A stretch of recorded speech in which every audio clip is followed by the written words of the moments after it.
Maupay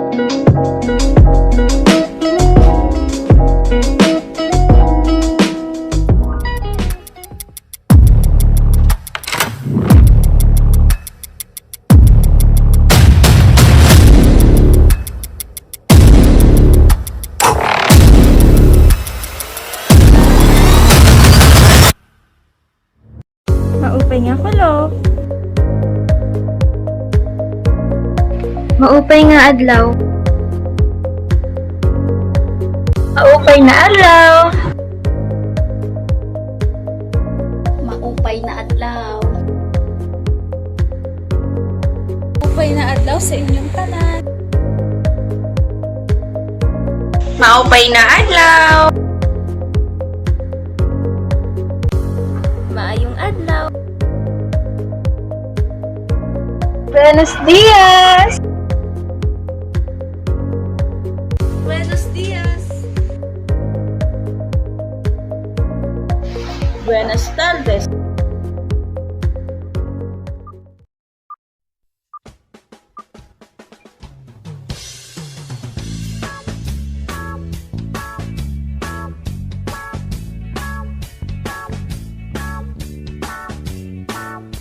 Ngayon ay sabay-sabay nating lakbayin o libutin ang Rehiyon 8 Silangang Visayas.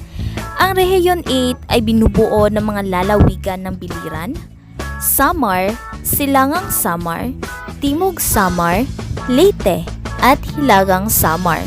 Ang dialektong sinasalita ng mga naninirahan sa rehiyong ito ay Waray at Cebuano. Malawak ang mga lambak sa Samar, mabundok naman sa Leyte at Biliran. Tinaguri ang luklukan ng kasaysayan ang Rehiyon 8 dahil na rin sa lalawigang ito napadpad ang mga makasaysayang tao na nakilala sa ating bansa. Isa na rito si Magellan at MacArthur.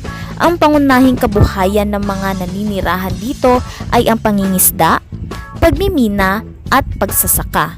Ang pangunahing produkto ng Rehiyon 8 ay ang bigas, mais, saging, sugarcane, basket, at ceramics.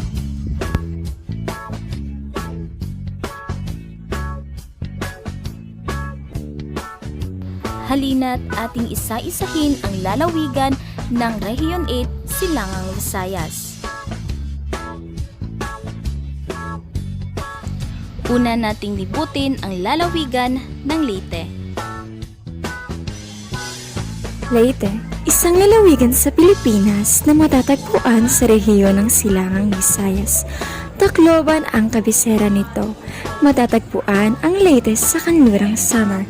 Ang manlalakbay na si Ruy de Villalobos ang unang dumating sa pulo noong 1543. Nahati naman ang Leyte sa 40 bayan at 3 lungsod. Ang wikang Cebuano at Waray ang ginagamit ng mga taong naninirahan sa lalawigang ito. Ang Leyte ay kilala din na kung saan dito lumapag ang grupo ni na General Douglas MacArthur. Ang probinsyang ito ang nagdurugtong sa isla ng Samar dahil sa San Juanico Bridge na isa sa pinakamagandang tulay sa buong bansa. Ngayon ay ating libutin ang lalawigan ng Biliran. Ang Biliran ay isang maliit na isla sa Pilipinas na matatagpuan sa rehiyon ng Eastern Visayas. Ito ay kilala sa kanyang magagandang mga dalampasigan, mga natural na tanawin tulad ng Tinago Beach at Sampao River. Ang mga lokal na tao ay kadalasan nagtatanim ng palay, niyog at mga prutas. Bukod sa turismo, ang pagmimina at agrikultura ay mahalagang industriya rin sa isla. Sa Biliran, maraming pista at mga pagdiriwang na ginaganap sa buong taon. Ilan sa mga ito ay ang Biliran Province Fiesta, isang malaking pagdiriwang na ginaganap tuwing Setyembre para sa pagdiriwang ng kapistahan ng Santo Niño, ang patron ng lalawigan. Pangalawa, Kawayan Festival, isa pang malaking pagdiriwang sa Kawayan, isa sa mga bayan sa Biliran, kung saan ipinagdiriwang ang kahusayan sa paggawa ng mga bagay mula sa kawayan. Ito ay karaniwang ginaganap tuwing Pebrero. Pangatlo, Nasunugan Festival. Ito ay isang pagdiriwang sa Naval, ang kabisera ng lalawigan, upang gunitain ang pagkakasunog ng bayan noong panahon ng digmaan. Pang-apat, Biliran Town Fiesta. Maraming bayan sa Biliran ang may sariling piyesta para sa kanilang patron santo. Ang mga ito ay karaniwang kasabay ng pista sa buong lalawigan. Ang mga pista at pagdiriwang na ito ay mga pagkakataon para sa mga lokal at mga bisita na makisaya at makibahagi sa kultura at tradisyon ng Biliran.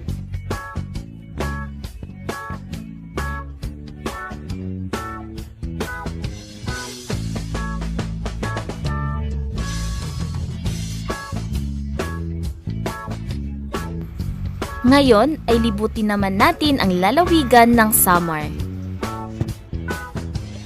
Ang Samar o Kanlurang Samar ay isang lalawigan ng Pilipinas na matatagpuan sa rehiyon ng Silangang Visayas, Katbalugan ang kapital nito, at sinasakop ang kanlurang bahagi ng pulo ng Samar at gayon din ang mga ilang pulo sa dagat Samar na matatagpuan ng karamihan sa kanluran ng pangunahing pulo. Matatagpuan ang lungsod ng Calbayog, ang nag-iisang lungsod ng pulo ng Samar sa lalawigan ng Samar.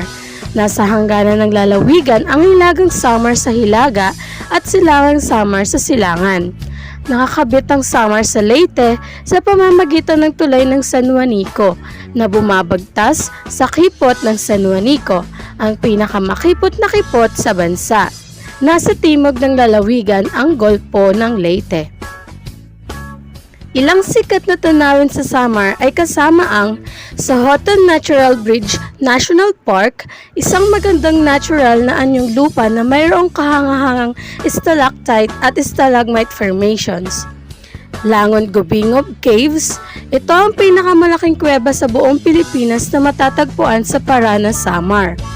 Guyuan, isang bayan sa Timog Silangang Samar na kilala sa kanyang magandang mga puting buhangin at malinaw na karagatan. At Calbiga Caves, kilala sa kanyang magandang mga kuweba at subterranean river. At ngayon, dumako naman tayo sa Hilagang Samar na ang kabisera nito ay ang Katarman. Hilagang Samar, ang Hilagang Samar na ang opisyal na pangalan ay Northern Samar, ay isang lalawigan sa Pilipinas na matatagpuan sa rehiyon ng Silangang Visayas. Katarman, ang kabisera nito ay matatagpuan sa hilagang bahagi ng pulo ng Samar. Ang salitang Katarman ay nagmula sa salitang Turkish, atar, na ang ibig sabihin ay katas ng bulaklak, at inman o aman, na ang ibig sabihin ay Muslim holy name. Sa Hilagang Samar naman, ang kanilang pangunahing pangkabuhayan ay pangingisda, pagtatanim ng palay, mais, niyog, tubo at saging. At kilala rin sa kanila ang Bere Islands bilang isang pangunahing tanawin na matatagpuan sa Hilagang Samar na dinarayo ng mga rock climber dahil sa magandang rock formation na matatagpuan dito. Mayroon din silang wikang umiiral na kung tawagin ay Waray at Hinabaknon. Ngayon ay libutin naman natin ang Timog Leyte. Ang Timog Leyte ay isang lalawigan sa Pilipinas na matatagpuan sa rehiyon ng Silangang Visayas. Ang kabisera nito ay ang lungsod ng Maasin. Ang Southern Leyte ay binubuo ng ikatlong Congressional District ng Leyte hanggang sa ito ay ginawang isang malayang lalawigan noong 1959.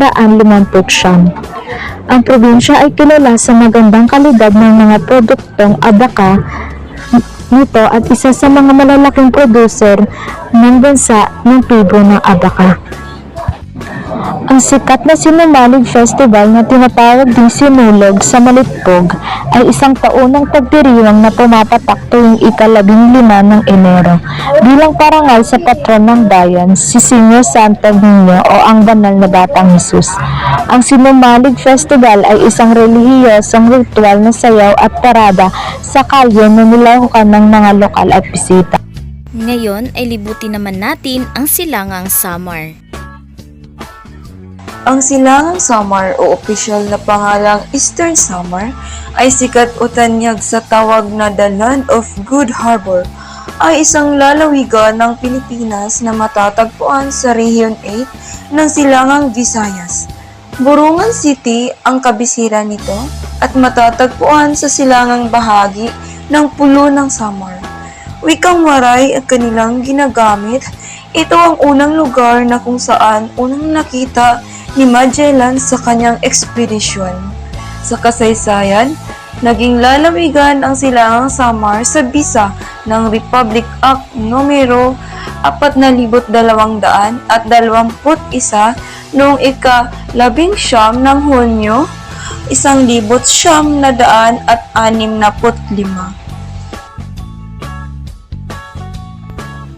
Alamin naman natin ang panitikan ng Rehiyon 8. Una na dyan ay ang tigo-tigo. Katumbas ng bugtong sa Tagalog, madalas ay nilalaro sa tuwing may lamay upang hindi antukin. Sunod naman ay ang titigahon, maiksing tula na may dalawang linya at naglalarawan ng isang bagay sa pamamagitan ng paghahambing.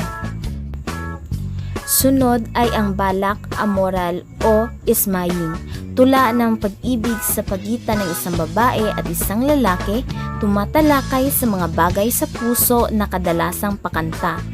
At ang panghuli ay irignum, isang bahagi ng pagtitipon sa nagbibigay ng pagkakataon upang awitin o makalikha ng bagong awit. Maayong adlaw, ngayon ay samahan niyo kong libutin ang Rehiyon 9 Zamboanga Peninsula o tangway ng Zamboanga. Ang Rehiyon 9 ay binubuo ng 3 lalawigan ang tangway ng Zamboanga.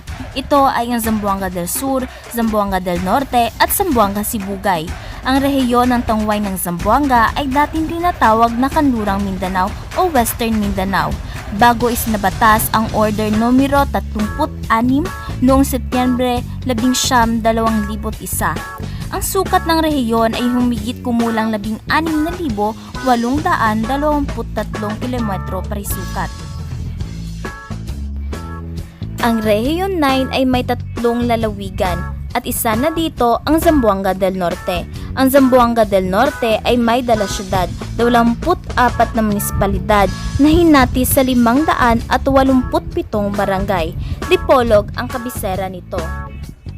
Nagsisimula ang tag-ulan sa lugar na ito sa buwan ng Mayo hanggang Disyembre.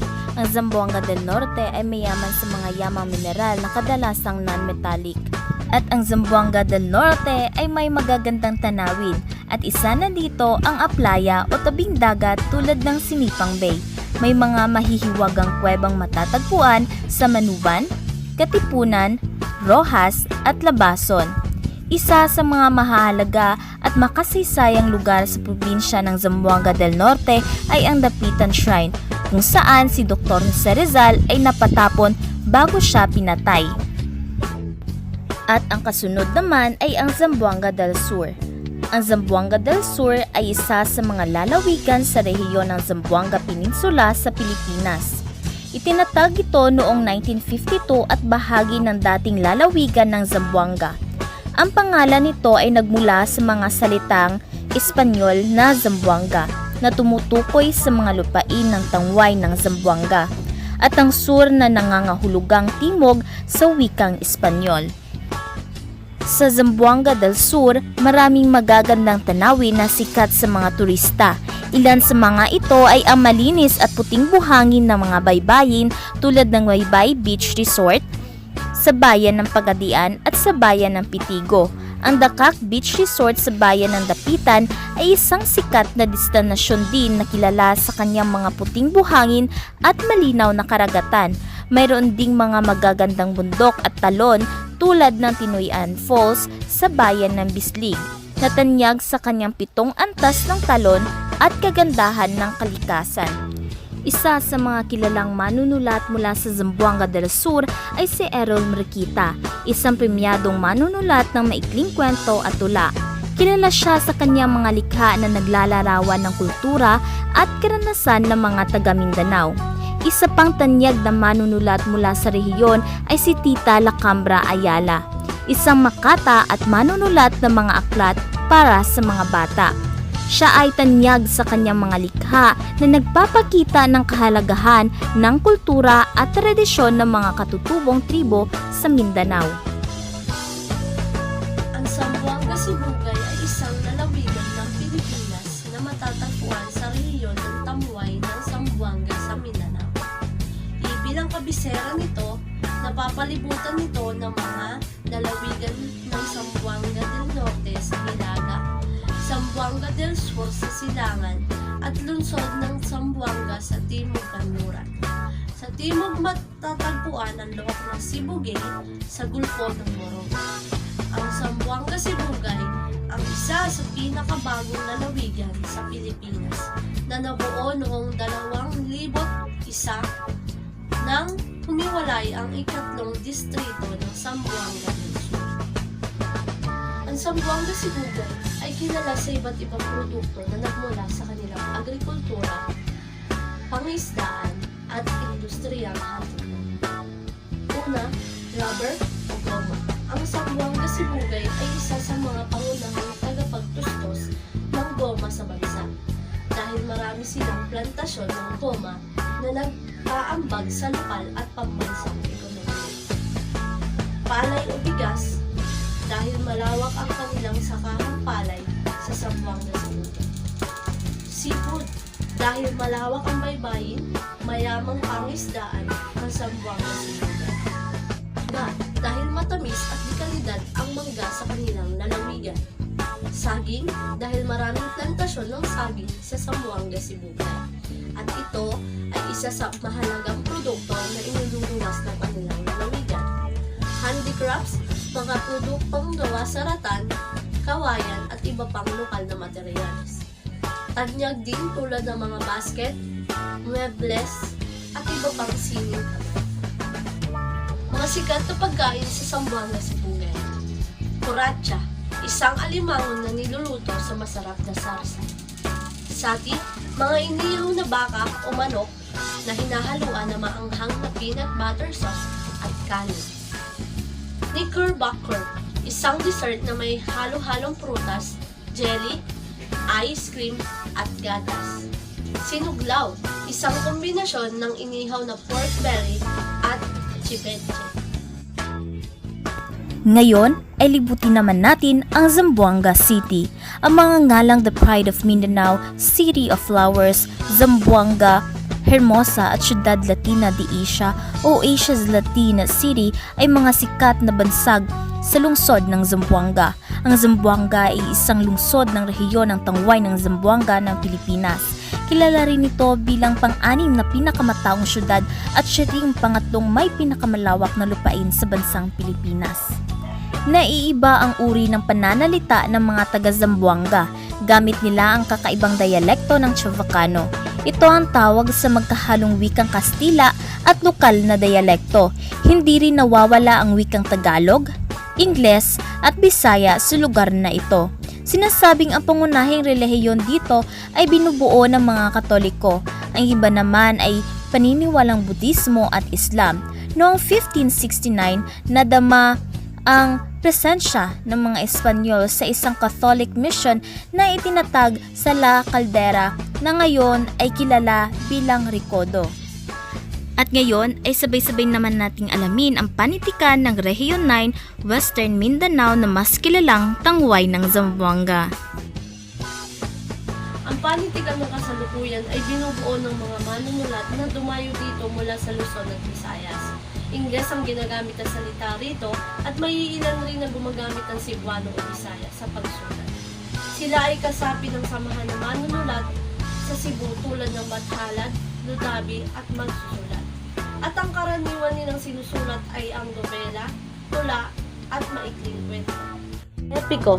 Ang epiko ay isang akdang pampanitikang nagmula sa iba't ibang pangkat etniko, rehiyon o lalawigan ng bansa. Ito ay isang uri ng panitikang pasaling dila. Nabigyang pansin ito noong 1961 ng yumaong Dr. Elena Maquiso. Darangan, pinakatanyag na epiko ng Mindanao, tinatawag rin na ang kwento ni Batungan. Ito ay binubuo na may 8 tono at inilimbag ng State University. Tudbulbul, epiko ng mga Tibulis. Ito ay inaawit sa monimum o wedding feast o pagdiriwang ng isang masaganang ani. Ayun lamang po at maraming salamat.